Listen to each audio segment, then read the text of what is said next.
Buenos días, buenas tardes, depende de donde quiera que nos estén viendo. Soy Norma Pensado, embajadora de México en la Federación de Rusia, y nos da mucho gusto que nos acompañen en que es una de las actividades conmemorativas del programa alusivo al 130 aniversario del establecimiento de relaciones diplomáticas entre México y Rusia.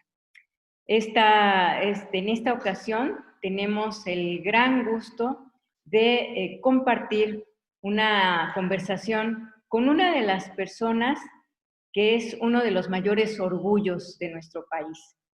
El maestro Carlos Prieto, violonchelista mexicano de fama mundial, que se ha presentado en los más prestigiosos escenarios alrededor del mundo, que ha recibido numerosos reconocimientos de muchos países, entre otros el Premio Nacional de Ciencias y Artes de México, la Orden de las Letras y las Artes en grado de oficial por parte del gobierno francés, la encomienda de Orden al Mérito Civil otorgado por España, el Premio Eva Janssen, Chevalier du Violoncelle, la medalla Mozart que da el gobierno de Austria. Y bueno, en esta ocasión en particular quiero destacar sobre todo que fue también acreedor a la medalla Pushkin, otorgada por el gobierno ruso en 2008, como reconocimiento de las extraordinarias contribuciones en el campo de la cultura rusa y de las relaciones culturales entre México y Rusia. El maestro Prieto fue presidente de la Fundación del Conservatorio de las Rosas en Morelia y se estableció, de hecho, un concurso internacional de violonchelo que lleva su nombre, que se hace cada 3 años, de manera que también va dejando huella a las siguientes generaciones. Es miembro de número de la Academia Mexicana de la Lengua y también es escritor, nada más y nada menos. Ha publicado varios libros, 11 libros tengo entendido, y varios de ellos tienen que ver precisamente con Rusia. Están las cartas rusas, que ahorita ya espero que nos cuente y nos comparta un poco de dónde salen esas cartas rusas. Está, desde luego, este libro dedicado al gran maestro de maestros en Rusia y de música, de la música universal, Dmitri Shostakovich, que ha sido, digamos, entiendo, uno de los personajes que han marcado también la trayectoria del maestro Prieto, a quien le dedicó precisamente uno de sus libros, Dmitri Shostakovich, Genio y Drama, y tiene un par de libros dedicados a su compañero de andanzas, el violonchelo, que debo decir quizá la violonchela, a lo mejor para entrar en estos temas de género, porque entiendo que es doña Chelo Prieto, que lo acompaña por todas partes, ¿verdad? De manera que don Carlos es un hombre polifacético, un hombre universal, de formación originalmente ingeniero y matemático, pero que también es un gran músico, un escritor, sobre todo un hombre dedicado a compartir sus artes con el resto de la gente. Se acompaña de Chelo Prieto, este violonchelo nada menos que creado por el gran Stradivarius en 1720, con lo cual pues estamos también festejando este año no solo el aniversario de las relaciones entre México y Rusia, sino los 300 años de Chelo. Así que nos da mucho gusto que compartamos esto. Maestro Carlos Prieto, muchísimas gracias. Le damos la bienvenida. Me siento muy honrada de recibirlo el día de hoy en la Embajada de México en Rusia, aunque de manera virtual, pero nos sentimos muy honrados de su visita aquí, entre comillas. Nos sentimos realmente muy, muy contentos. Pocos mexicanos han tenido una trayectoria como la suya. Pocos han tenido un contacto con Rusia a lo largo de tantos años y sobre todo iniciado en una época pues muy interesante, muy compleja. Usted llegó de muy joven a la entonces Unión Soviética y a lo largo de varias décadas ha seguido la historia y los cambios de este gran país. Así que, sin más prolegómenos, yo creo que el público más bien está interesado en oírlo a usted, que nos comparta cuáles son sus mayores recuerdos, sus vivencias de toda esta oportunidad que usted tuvo desde que llegó a Rusia, desde quizá un poco desde antes que llegara a Rusia y cómo llega usted acá, que ¿Cómo nos no? cuente un poco. Muchísimas gracias. Muy bien, muchas gracias, muchas gracias. Pues mire usted, yo antes de dedicarme a la música, yo empecé a estudiar el cello a los 4 años de edad, y a los 15, 16 años de edad no sabía si continuar la carrera de música, quizá en Moscú, quizá en Nueva York, o continuar estudiando ingeniería porque me había ido bastante bien en matemáticas, en física, etc. Entonces, intenté ingresar al Tecnológico de Massachusetts, MIT, el Massachusetts Institute of Technology, y si no me aceptaba el MIT, estaba yo perfectamente tranquilo, porque entonces ya seguiría la carrera de músico. Pero para mi gran sorpresa, MIT me aceptó. Y allí me fui en 1954. Empecé a estudiar en MIT.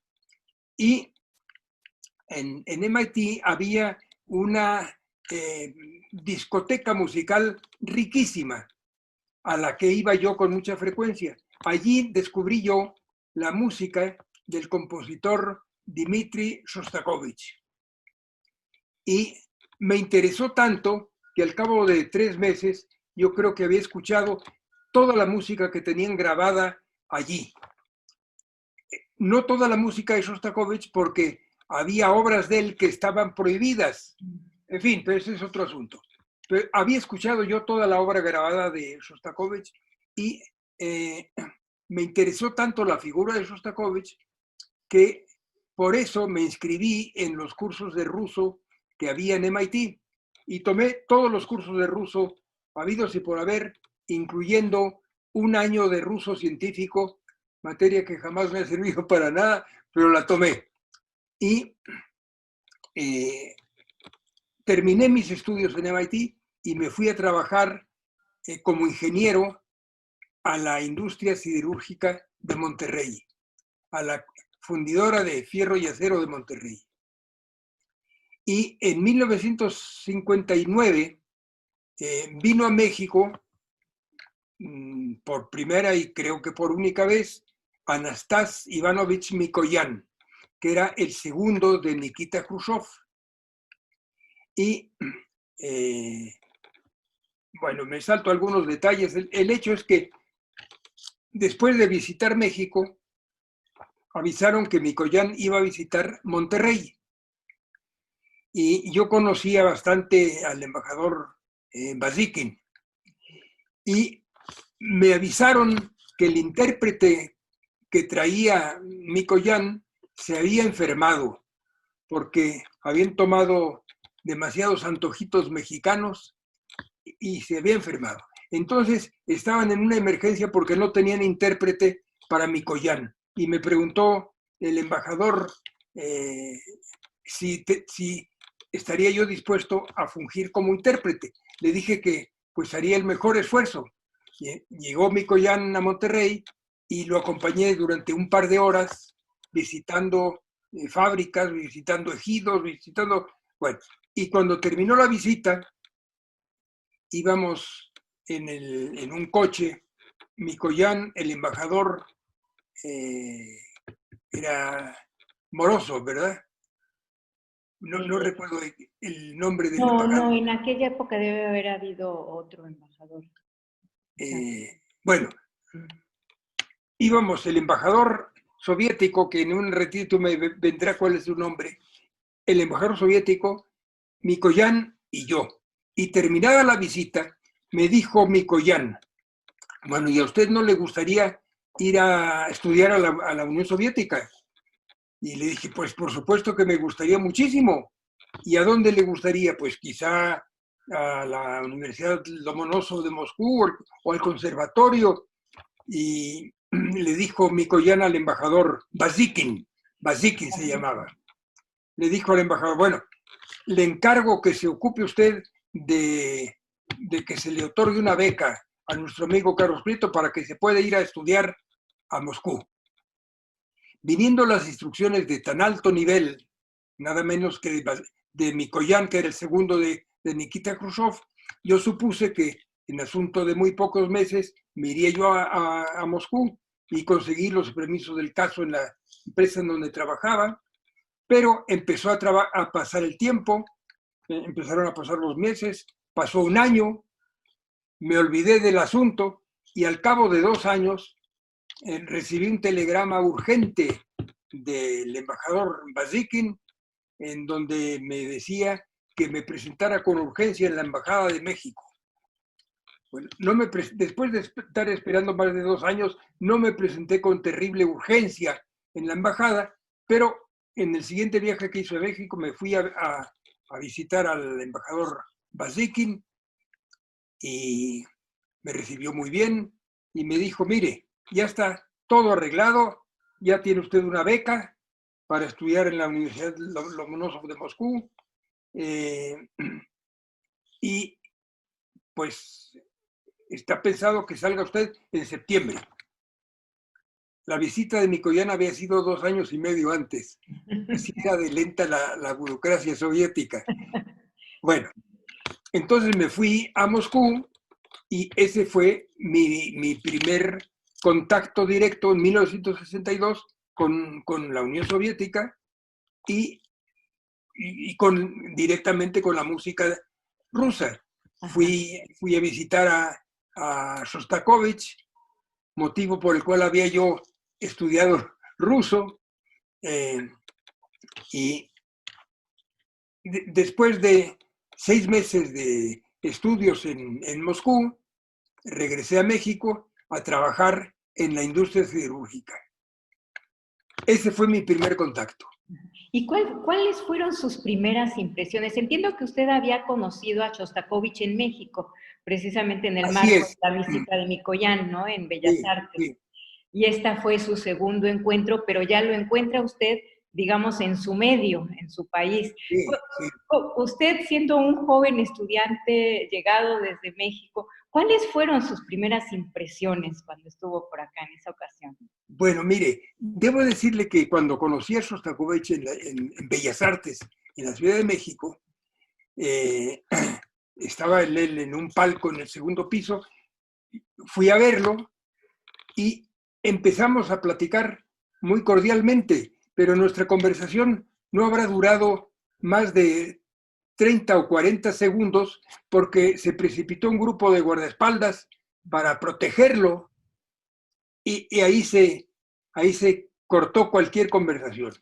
Cuando lo vi en Moscú en 1962, no pude nunca verlo largamente porque siempre había interrupciones de sus guardaespaldas, pero alguna vez lo vi en un concierto y estuve platicando largamente con él y me daba la impresión de ser un hombre terriblemente nervioso porque cuando hablaba todo eran tics de la cara, se veía que era un hombre que había sufrido mucho y que por tal razón, bueno, él estuvo en 2 ocasiones a punto de ser enviado a Siberia por Stalin. Se libró, pero su sistema nervioso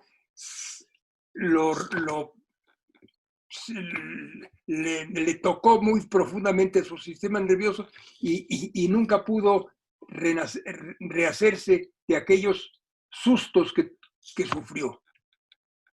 Bueno, entonces esas fueron las primeras veces que vi a Shostakovich. Posteriormente, bueno, debo contarle alguna otra cosa sobre mi primera estancia. Uno de los más grandes compositores del siglo XX fue Igor Stravinsky. Igor Stravinsky nació en Rusia y en 1914 salió de Rusia para ir a componer a Francia y a otros lugares. Nunca regresó, en 1912, nunca regresó a su país natal. Yo tuve la fortuna de conocerlo en México bastante bien, porque él iba cada 2 años a dirigir obras suyas y era muy amigo de mis papás, entonces yo lo conocía desde que era yo muy pequeño. Y la última vez que lo vi había sido a principios de 1962. Y yo sabía la malísima relación que tenía Igor Stravinsky con el gobierno soviético y las malísimas, el gobierno soviético, las autoridades soviéticas de música se expresaban horriblemente mal de Igor Stravinsky. Y bueno, y en 1962, cuando llevaba yo 1 mes o 2 en Moscú, leí en un periódico vespertino la noticia de que acababa de llegar Igor Stravinsky a Moscú. No lo podía yo creer por las 2 razones, de que el gobierno soviético hablaba muy mal de él y que él se expresaba malísimamente de la Unión Soviética. Lo fui a ver, me invitó a su primer concierto y después de su primer concierto yo creí que iba a haber una gran cena. Por cierto, fue un concierto en que fue recibido como un héroe, de una manera extraordinaria. Y después del concierto me invitó a una cena a su hotel, al Hotel Metropol, en donde estaba con su esposa Vera Stravinskaya. Y allí le pregunté a Stravinsky, bueno, ¿cómo es posible que las autoridades culturales soviéticas lo hayan invitado, puesto que han dicho tales terribles cosas sobre usted, y cómo es posible que usted haya aceptado? Y me dijo, pues mire, mira, la razón es que llevo yo 50 años fuera de mi país natal. Y la ministro de Cultura es una señora que de música no sabe nada sobre mí. Y quizá por eso me invitaron. Pero estoy cumpliendo 80 años de edad. Y pensé, bueno, quizá esta sea la última vez que tenga yo en mi vida de ver a mi país, de ver mi país natal. Entonces, por esas razones acepté. Y efectivamente, las autoridades soviéticas lo recibieron como un héroe. La ministra de Cultura probablemente no sabía nada de la carrera de Stravinsky y lo recibió muy bien. Y estuvo, creo que varias semanas en Moscú. Yo, mientras estuvo en Moscú, lo vi prácticamente todos los días y luego fue a dirigir conciertos a Leningrado. Él había nacido en una ciudad cercana a lo que era entonces San Petersburgo y también lo recibieron extraordinariamente bien. Ese fue uno de los contactos más importantes que tuve yo en mi primer viaje a la Unión Soviética, en un viaje histórico de un compositor que regresaba por única y primera vez a su país natal. Sí, no, realmente una situación única. Y Sí. con Rostropovich, que también entiendo usted tuvo contacto, ¿cómo fue el primer encuentro? Bueno, el primer encuentro fue porque nos vimos una gran cantidad de veces y el primer encuentro fue en México. Fue cuando ya le dieron permiso para dar conciertos fuera de la Unión Soviética, cosa que ocurrió cuando ya tenía sus añitos Rostropovich, y vino a México, y aquí lo vi yo una buena cantidad de veces, lo ayudé a veces como intérprete, y pues ahí establecimos una relación muy cordial. Luego nos vimos varias veces en Estados Unidos, nos vimos en Alemania, y curiosamente yo vi muchas veces a Rostropovich, pero ni siquiera conocí a su esposa, la extraordinaria cantante Galina Wisniewskaja, pero con Rostropovich sí tuve un largo contacto. Y desde que salió por primera vez de la Unión Soviética como un artista extraordinario soviético, hasta que quedaron prácticamente rotas sus relaciones con el gobierno soviético. Y entonces se fue a vivir a Francia, y bueno, era un hombre extraordinario, era uno de los más extraordinarios chelistas que ha dado el siglo XX, y no solamente eso, sino que él enriqueció mucho el repertorio del cello universal, porque él era muy amigo de Prokofiev, y Prokofiev le dedicó un concierto, era muy amigo de Shostakovich, Shostakovich le dedicó su segundo concierto para cello y orquesta, y así como estos compositores, muchos más, no solamente rusos, sino franceses, americanos, ingleses, le dedicaron obras.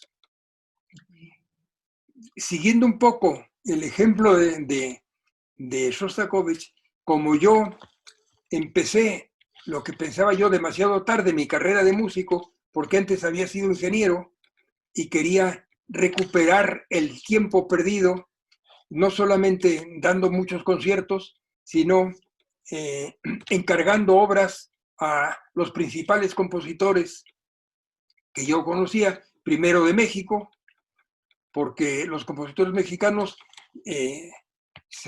habían escrito muy pocos conciertos para cello y orquesta, quizá por la razón de que el primer concierto compuesto en México por Ricardo Castro a fines del siglo XIX no se tocó en México, sino un siglo después. Y yo fui quien descubrió el concierto de Ricardo Castro y quien lo estrenó en Bellas Artes, no en las salas de Nezahualcóyotl, un siglo después de que hubiera sido compuesto el concierto. Pero después de esto, encargué muchas otras obras a compositores mexicanos, a compositores latinoamericanos, y luego, cuando ya, pues, para no hacerle el cuento largo, llevo estrenadas en este momento 110 obras nuevas de compositores mexicanos, latinoamericanos, españoles, de la India, de China, en fin. Ha sido un intento de contribución al repertorio del violonchelo. Sí, no, bueno, yo creo que redoblado ese tiempo que usted dice que fue perdido. Yo creo que no fue perdido porque toda la obra que ha dejado realmente dan cuenta de que no ha sido así. ¿Usted diría que, digamos, este primer contacto con los grandes músicos, compositores rusos, lo marcaron de alguna manera definitiva en toda esta trayectoria posterior? Pues mire, yo diría que cuando descubrí la música de Shostakovich, cuando estaba yo estudiando en el Tecnológico de Massachusetts, y descubrí prácticamente su obra completa, eso fue lo que me marcó.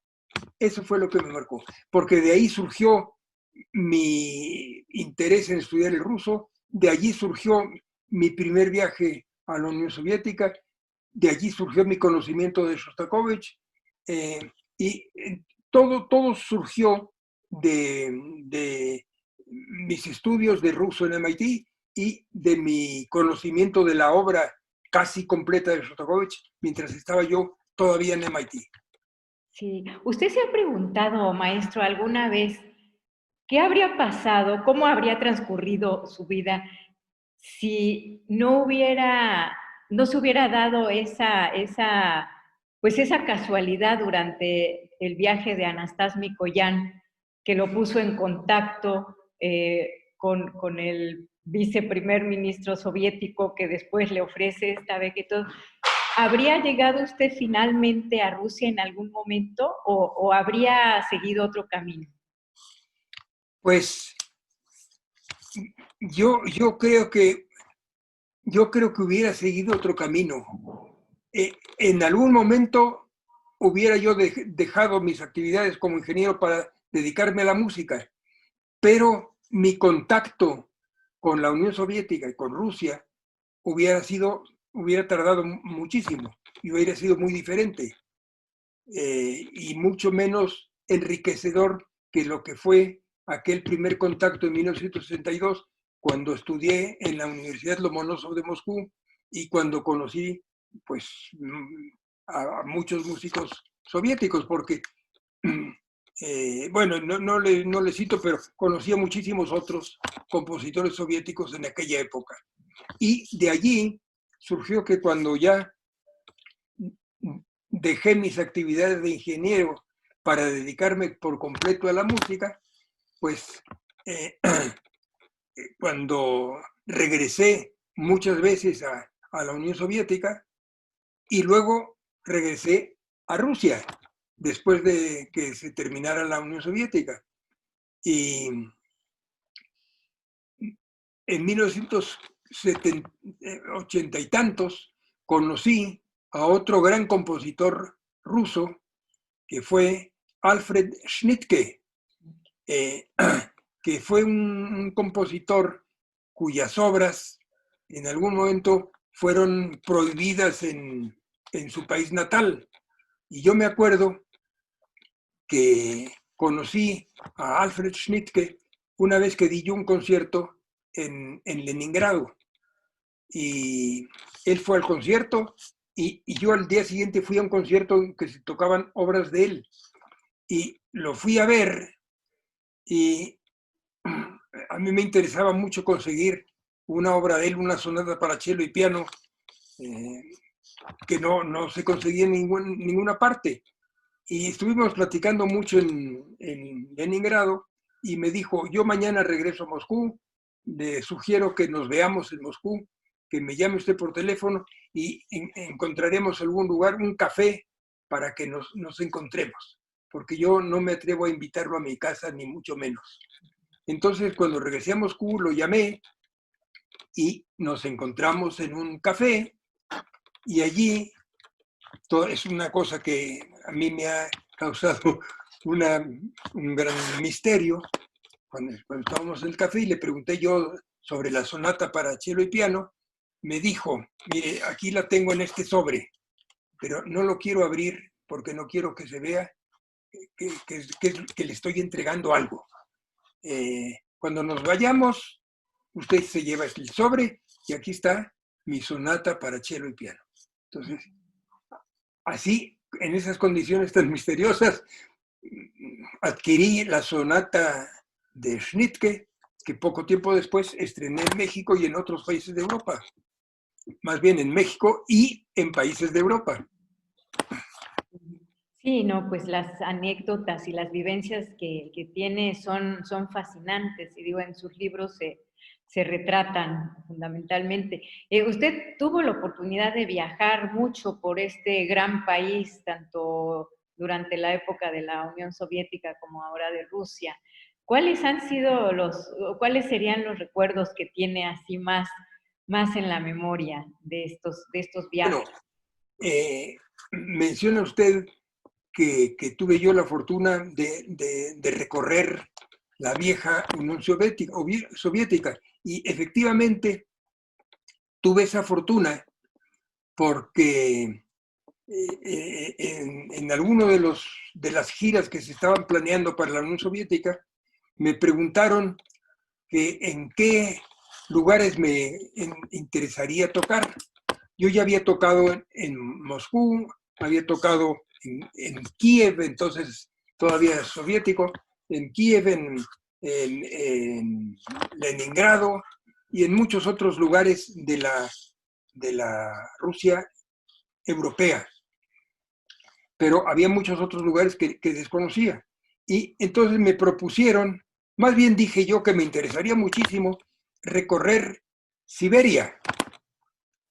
Y bueno, me dijeron, pues le organizamos una gira en donde podrá usted conocer muchos lugares de Siberia. Y llegué a Moscú y efectivamente estaba organizada primero conciertos en la Rusia europea y luego nos fuimos en avión hasta el límite de Siberia y empecé a tocar en los distintos países, en Ulan-Ude. Di como 20 conciertos en Siberia. Y el regreso a Moscú fue más bien por tren. Fue cuando desde Ulan-Ude iba yo regresando poco a poco por tren hacia Moscú y parándome en los principales lugares para dar conciertos. Así recuerdo conciertos en Irkutsk, que había yo conocido cuando era niño y que me había impresionado mucho un libro de Julio Verne, en donde se hablaba mucho de las... Era un libro que se titulaba Las aventuras de Michel Strogoff, y ahí se hablaba mucho del lago Baikal. Bueno, entonces di varios conciertos en Irkutsk y luego fui recorriendo de regreso hacia Moscú en el transiberiano, pero no en el transiberiano de lujo, sino un transiberiano que se iba parando. Cuando digo que se iba pareando poco a poco, tal parece que se iba parando cada 50 kilómetros, no, se iba parando cada 400 kilómetros, cada 500 kilómetros, para recorrer las enormes distancias siberianas. Y así toqué yo, recuerdo un concierto con mucho gusto en la ciudad de Tomsk, en donde conocí a compositores importantes rusos.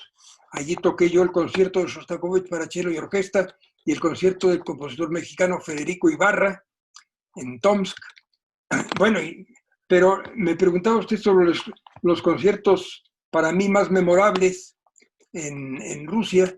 Pues seguramente debería decirle los conciertos que di en el Conservatorio de Moscú, en general los conciertos que di en Moscú, y luego conciertos que di con la Filarmónica de Leningrado, en Leningrado, donde estrené un concierto de un compositor español para cello y orquesta, compositor llamado Turina, sobrino del famoso compositor Turina, y para mí fue uno de los conciertos más memorables tocar con la Filarmónica de Leningrado. Fue un concierto en la sala de la Filarmónica de Leningrado y otro concierto en el museo, en un gran salón del Hermitage. Conciertos memorables, desde luego, para mí. Y podría citarle muchísimos más de los centenares de conciertos que di yo en ese país. Este viaje que usted menciona por Siberia, ¿en qué año fue, maestro? Eso fue hacia 1989 o por ahí. ¿Y qué era lo que usted esperaba usted quería ir a esa parte, la pidió específicamente, y llenó las ideas que usted tenía de esos lugares remotos? ¿Cómo lo recibió el público por allá? Bueno, me recibieron extraordinariamente bien. Y íbamos con un pianista excelente de Moscú, porque parte de los conciertos eran con orquesta, parte eran con piano. Y recuerdo que, por ejemplo, cuando llegamos a Irkutsk, después de un largo viaje en tren, le dije al pianista, un señor Arkadiev, que nos iban a dar una comida al lado del lago Baikal, que él estaba, por supuesto, también invitado, pero estaba tan agotado de los viajes y de los conciertos que me dijo, mira, me interesaba muchísimo ir a conocer el lago Baikal porque no lo conozco, pero estoy tan agotado que prefiero quedarme a descansar, si no, no voy a poder tocar. Pero yo no fallé la oportunidad y me fui con mi esposa y con el cello al lago Baikal. Ajá. Sí, ahí ya figuraba Chelo Prieto. Ah, no, por supuesto. Chelo Prieto figuró en todos los viajes que hice yo a Rusia, salvo el primero. Salvo el primer viaje de 1962, todos los demás ya me había yo dedicado al cello, entonces en todos ya me acompañó Chelo Prieto. Sí, creo que hay por ahí una anécdota, maestro, usted cuénteme si es cierto, que Chelo causó en algún momento una situación un poco complicada en un vuelo, creo que precisamente a Siberia, porque llegó la policía pensando que habían perdido a un pasajero. Sí, sí, efectivamente. Debería yo consultar uno de mis libros para saber el detalle exacto, pero lo que ocurrió fue que volamos de Moscú a algún punto de Siberia y como el vuelo era tan largo, el avión tuvo que hacer una parada para que lo abastecieran de combustible. Y a todos los pasajeros nos bajaron del avión, salvo a Chelo Prieto, que viajaba con un boleto y con un asiento, como en todos los viajes que hace, pero no viajaba a mi lado, sino viajaba en la parte de atrás del avión. Pero viajaba con el nombre de Chelo Prieto. Nos bajamos mientras le abastecían de combustible al avión y cuando llegó el momento cuando ya íbamos a salir, de repente llegó la policía y yo vi que algo ocurría porque había mucho escándalo.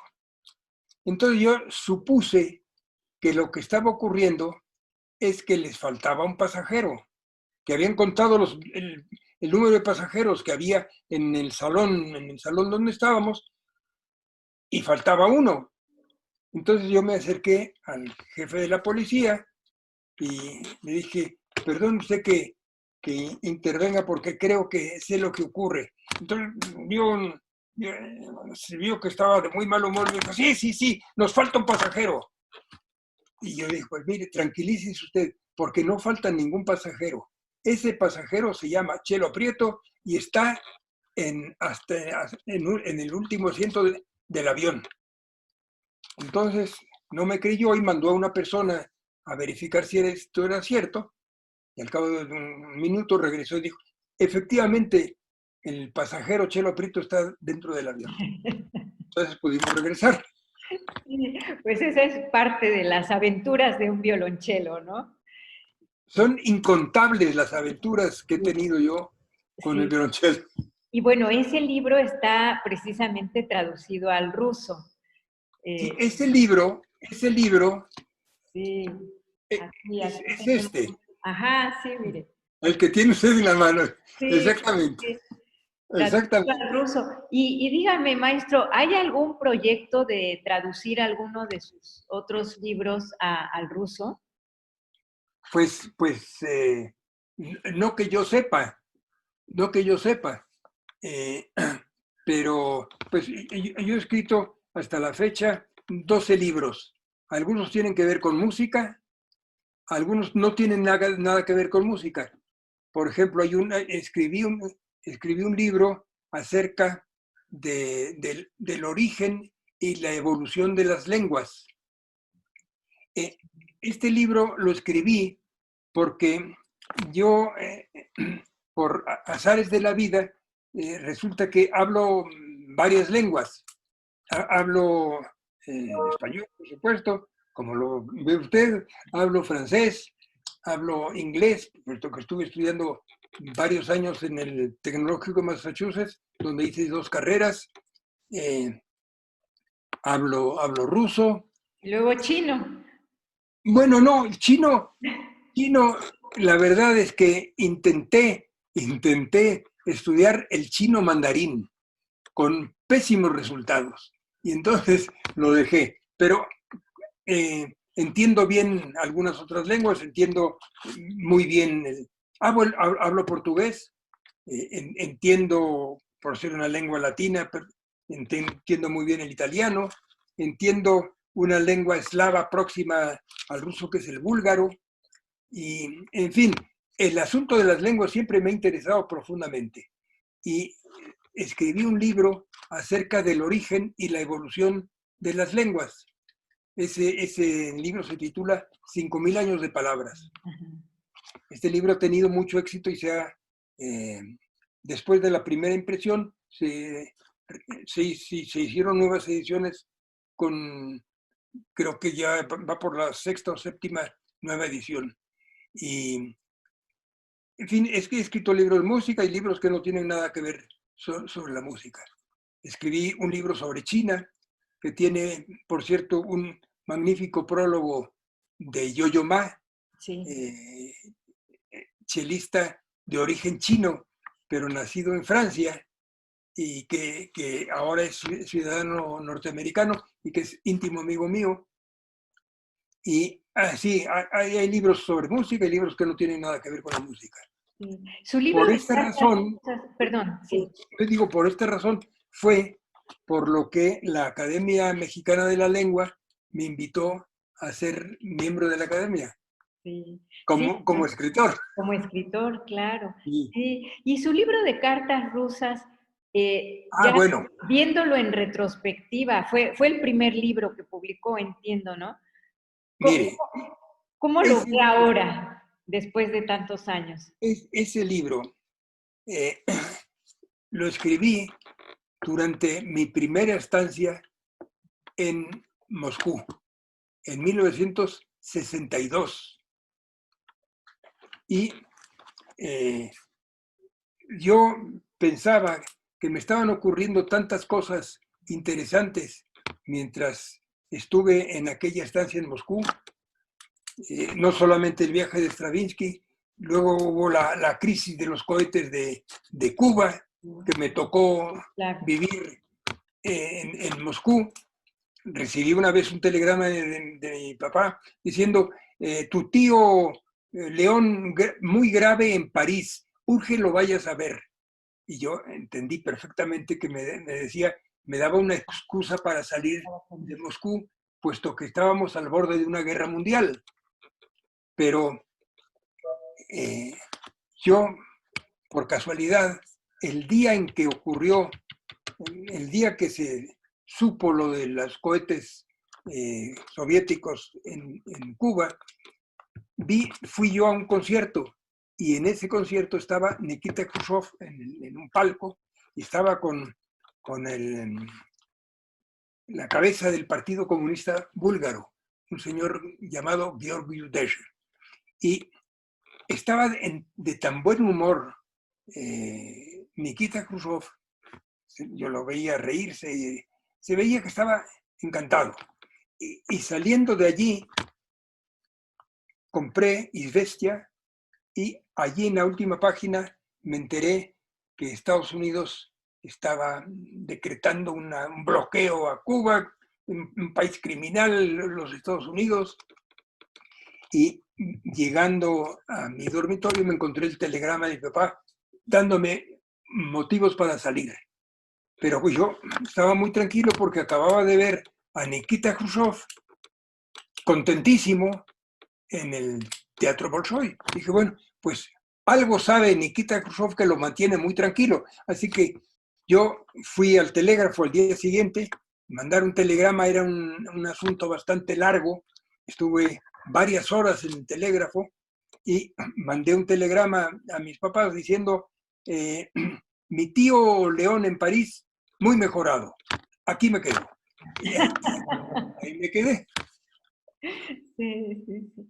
Sí, no, pues todas las vivencias que ha tenido. Y eso ocurre en su primera estancia a principios de los Bueno, 60. sí, entonces le decía, Ajá. del primer libro llamado Cartas Rusas, yo cada 2 o 3 días escribía una especie de diario, que eran las cartas que escribía yo a mis papás. Y, sin embargo, no quería yo que esa especie de diario fuera demasiado transparente.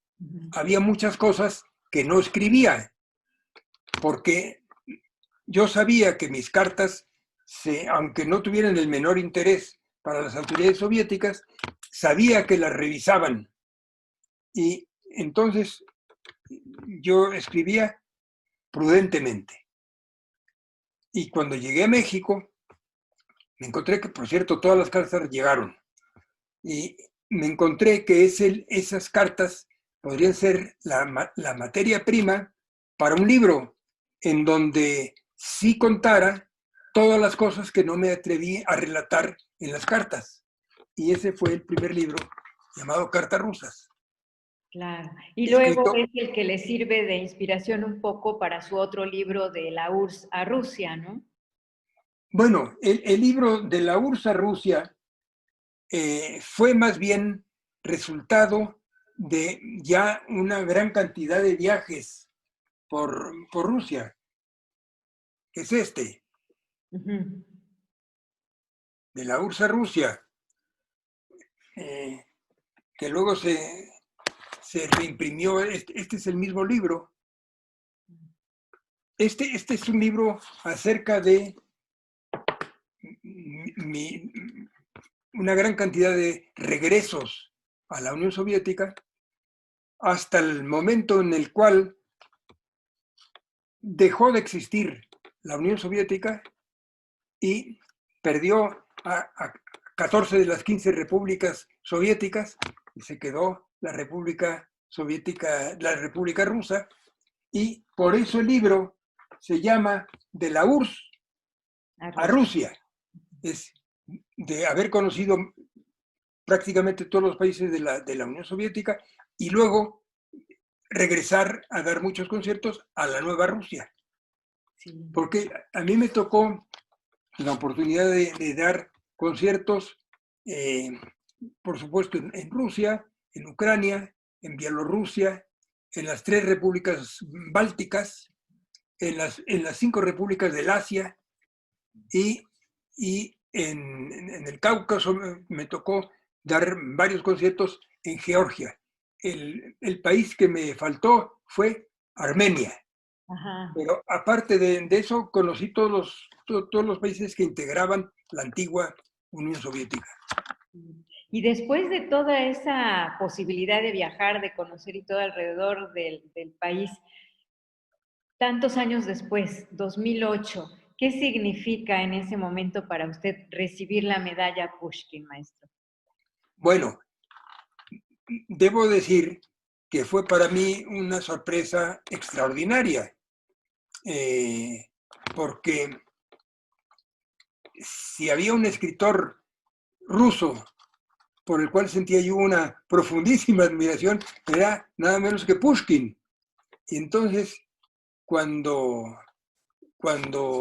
decidieron otorgarme esa medalla, pues fue para mí una sorpresa y un honor que agradezco profundísimamente. Sí, sí, no, bueno, es, digamos uno de los reconocimientos, además más merecidos, ¿no? Por toda la trayectoria que ha tenido. Yo creo que usted representa justamente lo que nosotros estábamos buscando para esta conmemoración del aniversario. Usted representa la conexión realmente entre México y Rusia. tanto a lo largo de la historia, ¿no? Tanto desde la época soviética como ahora la Federación de Rusia. Usted ha sido parte de esa historia, digámoslo así, ¿no? Ha sido una conexión permanente. Y usted ha tenido oportunidad, maestro, de viajar, no solo por Rusia, por muchos lugares, muchos países en el mundo, de conocer varias culturas, varios tipos de música, etcétera. ¿Usted siente que la cultura llega de la misma manera, la música llega de la misma manera a las distintas culturas? ¿Cómo le llega la música a los rusos? ¿Cómo le llega la música a los mexicanos? ¿Cree usted que hay alguna similitud en la manera en que la música les llega a nuestros dos pueblos? Bueno, yo debería decir que, la música llega a los públicos que son sensibles a la música. Y yo vi, por ejemplo, los conciertos que daba yo en Moscú o en San Petersburgo, o luego en Novosibirsk, o en muchísimos otros lugares, o que formaban parte de la Unión Soviética, en Odessa, en Kiev. Encontré un público extremadamente sensible, extremadamente sensible. Además, a los conciertos que iba yo a escuchar, o conciertos sinfónicos, me encontraba siempre los teatros absolutamente repletos. Y esto es una indicación del grado de sensibilidad del público ruso, y debería yo decir también del público antiguamente soviético, por la música.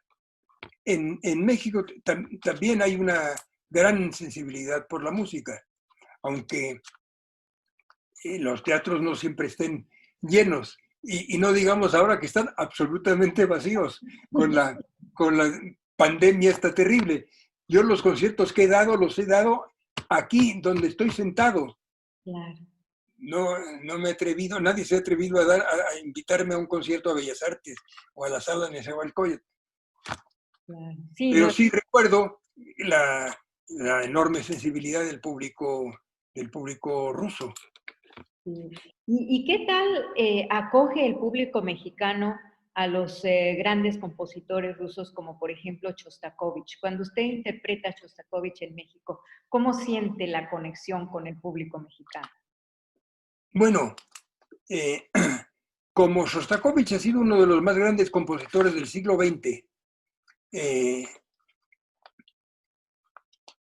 yo las obras que he tocado de Shostakovich, que son casi todas las obras que ha compuesto para cello, he tocado sus conciertos para cello y orquesta, 2 conciertos para cello y orquesta, he tocado su sonata para cello y piano, y la última obra que compuso Dmitri Shostakovich fue una sonata para viola y piano.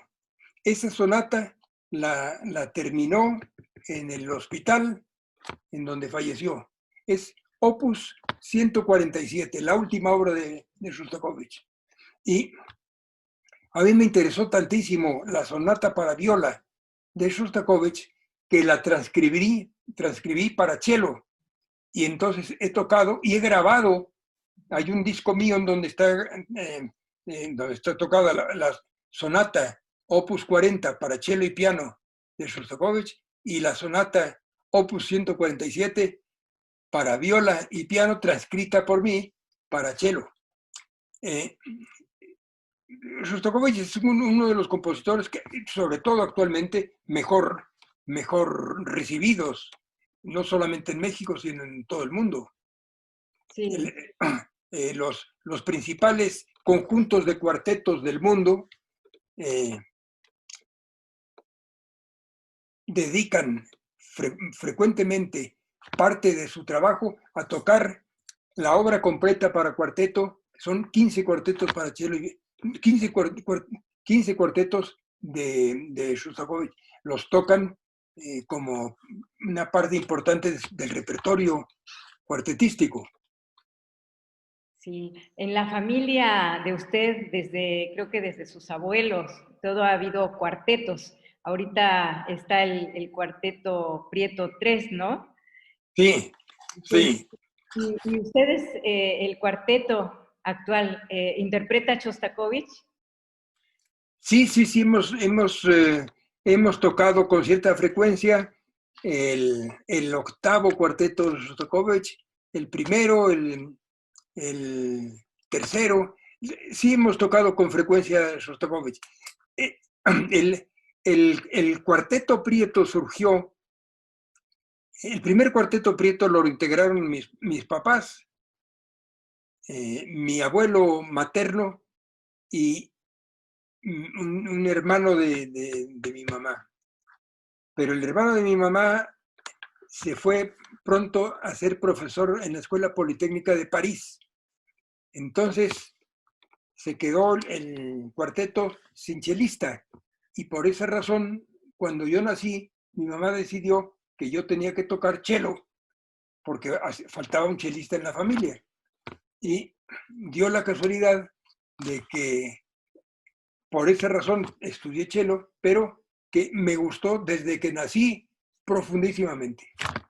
Sí. Luego el cuarteto lo integramos mis papás, mi hermano y yo.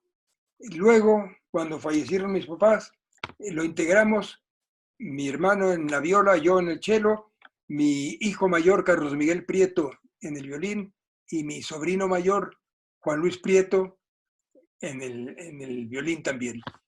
Por cierto, mi hijo mayor, Carlos Miguel, no solamente se ha dedicado al violín, sino él se ha dedicado más bien a la dirección de orquesta.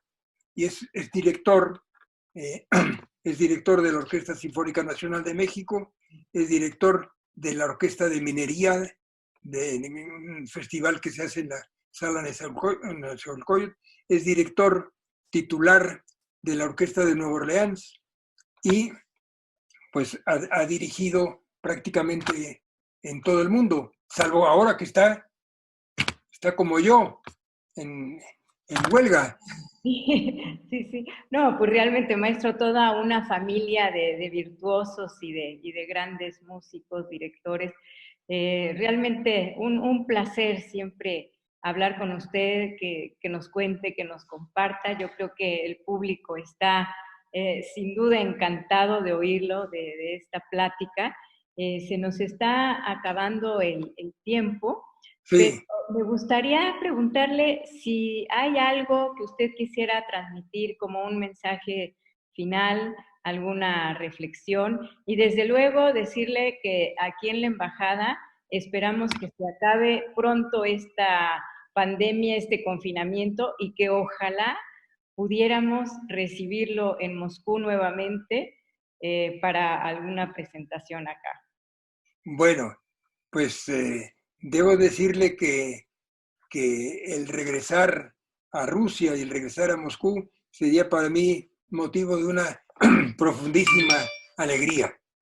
Y ya estoy pensando hasta posibles programas que podría tocar allí. Podría tocar la obra completa de Shostakovich, podría tocar obras de Prokofiev y luego siempre que doy conciertos fuera de México, los combino con las principales obras de compositores mexicanos.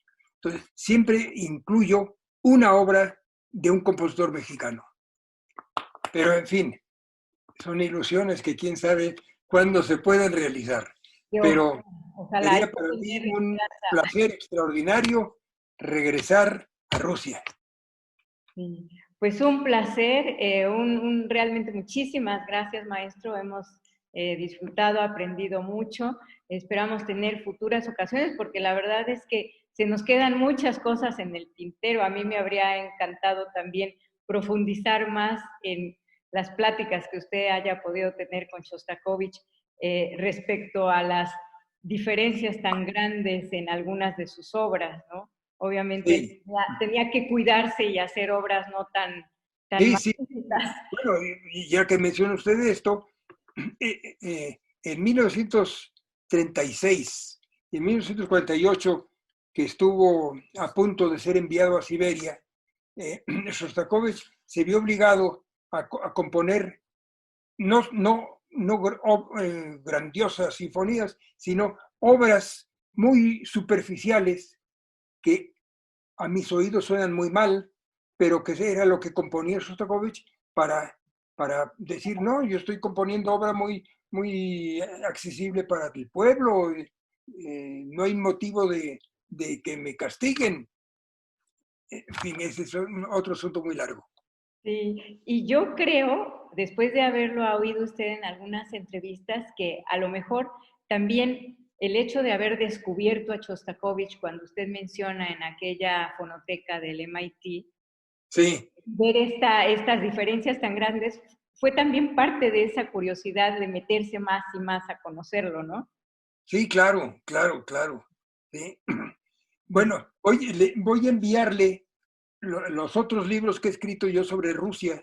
Me voy a permitir enviárselos a la embajada en Moscú. Muchísimas gracias, sí, será una delicia leerlos. Y permítame terminar, aparte de agradecerle, maestro, también haciendo un reconocimiento a doña María Isabel, a su esposa. Ah, bueno. Porque yo creo que ella ha sido una gran compañera de vida y además usted también le reconoce que gracias a ella y al apoyo que le dio, ella tuvo ahora sí que la fuerza de tomar la decisión de regresar a la música. Sí. De dejar de lado la ingeniería, la matemática, este otro trabajo y de volver a lo que era su pasión original, ¿no? Bueno, lamento que no esté mi esposa aquí delante escuchando lo que está usted diciendo, porque sí, son unas frases que la retratan con mucha justicia. Yo le estoy profundísimamente agradecido a mi esposa. Sí, no, sin duda. Y pues nosotros también, porque si no fuera por ella, a lo mejor usted no estaría aquí, contándonos todas estas cosas que ha hecho en la música. Gracias. Así que muchísimas gracias, maestro, y pues esperamos tener pronto ocasión de volver a platicar, de volver a verlo, ojalá en Moscú.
Gobierno de México.